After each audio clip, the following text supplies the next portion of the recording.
এবার লেবাননের রাজধানী বৈরুতে বিমান হামলা চালিয়েছে ইসরায়েল। বৃহস্পতিবার রাজধানী বৈরুতের দক্ষিণাঞ্চলীয় দাহিয়ে এলাকায় হয় এই হামলা। হিজবুল্লাহর অন্যতম শীর্ষ কমান্ডারকে লক্ষ্য করে চালানো হয় এসব হামলা। তেল আবিবের দাবি, সশস্ত্র গোষ্ঠীটির অবস্থান লক্ষ্য করে চালানো হয়েছে অভিযান। যদিও আন্তর্জাতিক গণমাধ্যম বলছে ক্ষয়ক্ষতি হয়েছে বেসামরিক এলাকাগুলোয়। এদিকে বৈরুতে হামলার পর আতঙ্ক ছড়িয়েছে প্রবাসী বাংলাদেশিদের মাঝে। হিজবুল্লাহর ঘাঁটি লক্ষ্য করে গেল ৩ দিন যাবৎ নজিরবিহীন হামলা চালাচ্ছে ইসরায়েল। প্রাণহানি বেড়ে দাঁড়িয়েছে ৬২০। দর্শক, লেবানন পরিস্থিতি সম্পর্কে আরো বিস্তারিত জানাতে বৈরুত থেকে সরাসরি যোগ দিচ্ছেন সহকর্মী বাবু সাহা।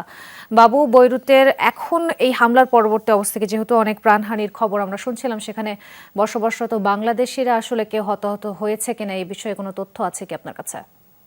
শ্রীলঙ্কা আবারও রপ্তানিতে শীর্ষে।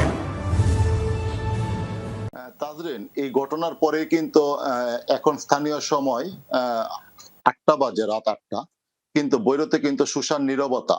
বিশেষ করে যে রেস্টুরেন্ট গুলি ছিল বা রাস্তাঘাটগুলি অনেকটাই ফাঁকা হয়ে গিয়েছে। পাশাপাশি বিকালে যখন দাহি এলাকাতে সেই বিস্ফোরণ ঘটে, তখন সেই এলাকায় কিন্তু আমাদের প্রচুর বাংলাদেশি, তারা কাজের পাশাপাশি কিন্তু সেই এলাকায় বসবাস করে। কিন্তু আমরা বিভিন্ন বাংলাদেশি কমিউনিটির মাধ্যমে সেই এলাকায় খোঁজখবর নিয়ে দেখেছি, এখন পর্যন্ত আমরা কোনো বাংলাদেশে আহত বা নিহত হওয়ার খবর এখন পর্যন্ত পাই নাই।